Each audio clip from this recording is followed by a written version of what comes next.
तारकपूर बसस्थानकात नो पार्किंगमध्ये पार्किंग. तारकपूर बसस्थानकात काही ठिकाणी नो पार्किंगचे बोर्ड लावण्यात आलेले आहेत. परंतु त्या बोर्ड परिसरात वाहने पार्किंग केली जात आहे.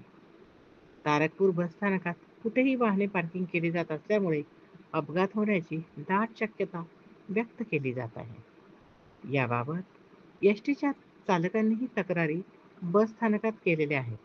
परंतु त्याकडे अधिकाऱ्यांचे दुर्लक्ष झालेले आहे. एसटीच्या चालकांना बस प्लॅटफॉर्मवर लावताना किंवा बाजूला घेताना अनेक अडचणींचा सामना करावा लागतो.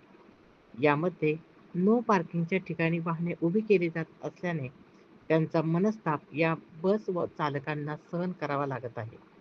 नो पार्किंग ठिकाणी वाहने उभी करणाऱ्यांवर तारापूर बसस्थानकात अद्याप एकही कारवाई झाली नसल्याची चर्चा कर्मचाऱ्यांमध्ये आहे.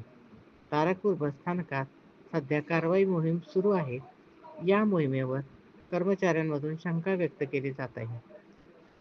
एक अधिकारी व्यक्तिगत वादातून कारवाई मोहीम राबवत आहे, अशी चर्चा सध्या तारकपूर आगारात सुरू आहे.